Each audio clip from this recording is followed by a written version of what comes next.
నమస్తే. 8 మాసాల క్రితం వైఎస్ఆర్ కాంగ్రెస్ పార్టీని ఓడించి కూటమి ప్రభుత్వాన్ని అధికారంలోకి తీసుకొచ్చారు. ఎందుకు తీసుకొచ్చారు?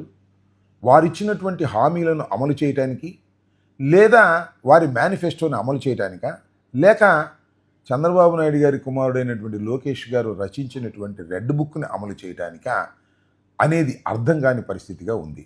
ఎందుకంటే నిన్ననే వంశీని అరెస్ట్ చేశారు, కోర్టులో ప్రొడ్యూస్ చేశారు. చాలా పండుగ చేసుకున్నారంటే నమ్మండి.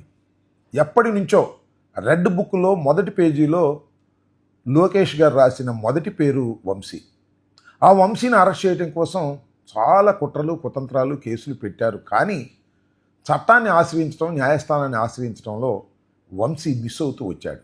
కానీ హఠాత్తుగా కేసు రిజిస్టర్ చేశారు. ఇమీడియట్గా వెళ్ళి పట్టేసుకున్నారు, తీసుకొచ్చారు, కోర్టులో ప్రొడ్యూస్ చేశారు. మొత్తానికి శాంతించారు. ఒక విధంగా ఈనాడు, ఆంధ్రజ్యోతి, ఎల్లో మీడియా, చంద్రబాబు నాయుడు, లోకేష్ యొక్క చుట్టుపక్కల ఉన్నటువంటి మిత్రులు పండుగ చేసుకున్నారంటే నమ్మండి. కక్ష తీర్చుకునేటటువంటి కార్యక్రమాలు చేస్తున్నారు. అంటే కక్ష తీర్చుకోవటానికి ఎక్కువ సమయాన్ని ఈ ప్రభుత్వం వాడుకుంటుందనేటువంటి ఒక దుష్ప్రచారం జరిగేటటువంటి పరిస్థితి ఏర్పడింది. దీన్ని దయచేసి గమనించాలని కూడా ఈ సందర్భంగా నేను మనవి చేస్తున్నా. నిన్న మేము డీజీపీ గారి దగ్గరికి వెళ్ళాము 2 విషయాలను రిప్రజెంట్ చేయడానికి. ఒకటి అబ్బాయి చౌదరి గారిది, రెండవది వంశీ గారిది. ఈ రెండింటిని రిప్రజెంట్ చేయడానికి వెళ్తే మాకు సమయం ఇచ్చారు, కానీ రిప్రజెంటేషన్ మాత్రం తీసుకోకుండా అవమానపరిచారు. మేము చాలా అవమానంగా ఫీల్ అయ్యాం. ఆ విషయాన్ని కూడా మీడియాలో చెప్పాం. ఇవాళ చింతమనేని ప్రభాకర్ గారు మాట్లాడుతున్నాడు, చాలా విషయాలు మాట్లాడాడు. ఆయన కోపం వచ్చేట్టుంది. నేను నిన్న మాట్లాడినప్పుడు చింతమనేని ప్రభాకర్ గారి గురించి అంతా తెలుసు అన్నాను. నాకేం తెలుసు ఏమిటి అని ఆయన కోపం వచ్చి నన్ను కూడా కొన్ని మాట్లాడినాడు. ఏమన్నాడు ఒక మాట చూడండి. నిన్నేదో పెద్ద పోటుగాళ్ళలాగా అంబటి రాంబాబు, మీకు తెలుసు కదా రాంబాబు అంటే అంబటి. రాత్రిపూటేమో ఆయన కామబాబు, పగలపూటేమో రాంబాబు. రాత్రి ఏమో కాంబాబునంట, పొగలేమో రాంబాబునంట. మరి రాత్రి కాంబాబుగా ఉండటానికి నాకేం సహాయం చేశాడో నాకు అర్థం కాల. నేను చెప్పింది అదే, అందరికీ తెలుసు అంటే నీ నోటి దూల అందరికీ తెలుసు అని.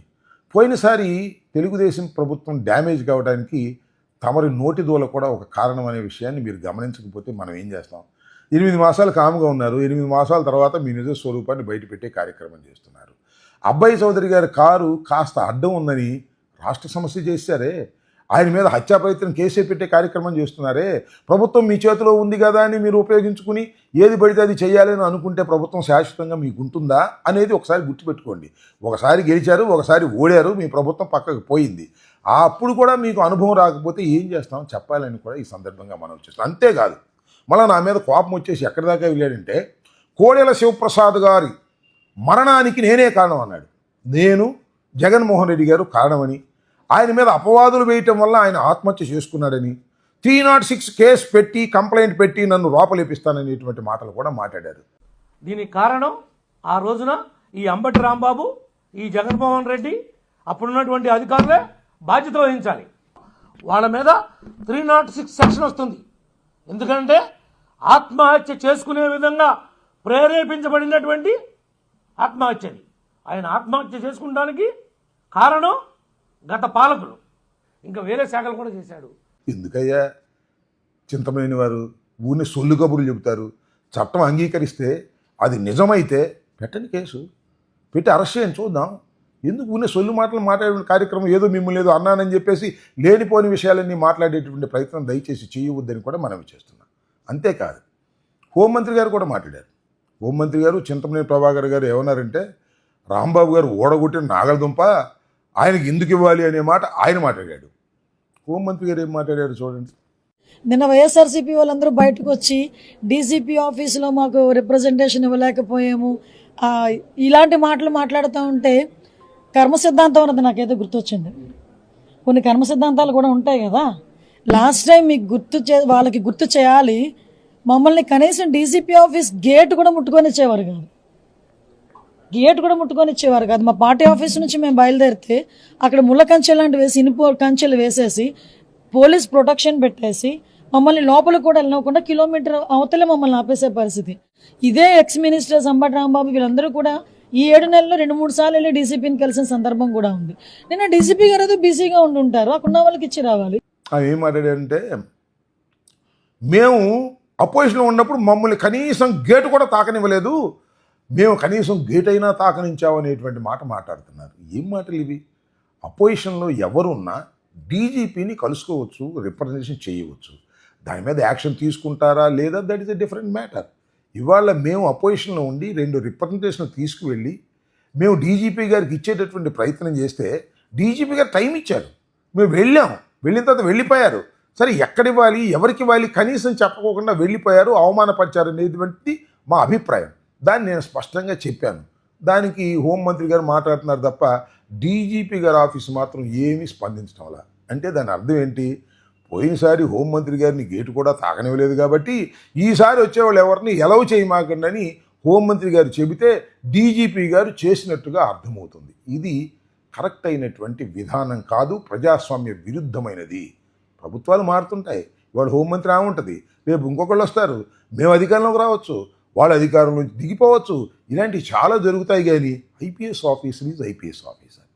కానీ ఐపీఎస్ ఆఫీసర్ గారు ఈ విధంగా ప్రవర్తించడం అనేది చట్ట వ్యతిరేకమైందే కాక ఆక్షేపణీయమైంది అని కూడా ఈ సందర్భంగా నేను మనవి చేస్తున్నాను. ఓ మాట చెప్పేయండి, డీజీపీ గారు వైఎస్ఆర్ కాంగ్రెస్ పార్టీ వారి దగ్గర నుంచి రిప్రజెంటేషన్ తీసుకుంటే చంద్రబాబు నాయుడు గారు, లోకేష్ గారు, హోంమంత్రి గారు అంగీకరించడం లేదు కాబట్టి మేము వారి దగ్గర నుంచి రిప్రజెంటేషన్ తీసుకోము అని చెప్పండి. ఇవ్వటం మానేస్తాం. లేదంటే బయట ఒక బాక్స్ పెట్టి లోపలకు రావద్దు, గేటు దగ్గరే వైసీపీ వాళ్ళు రిప్రజెంటేషన్ లోపల వేసి వెళ్ళమని చెప్పండి. ఆ కన్నా చేస్తాం.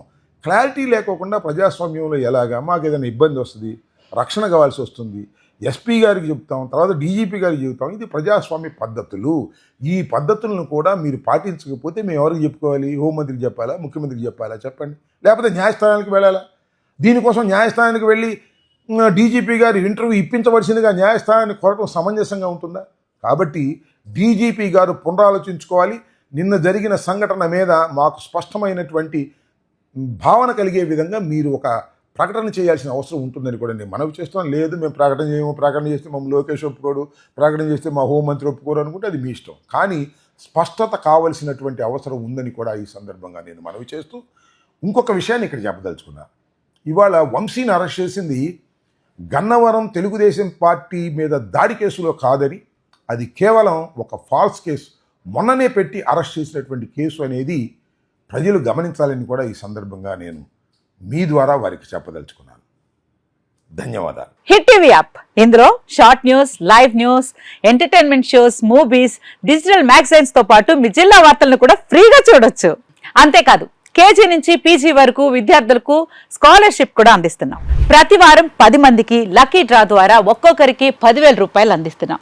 ఇంకెందుకు ఆలస్యం?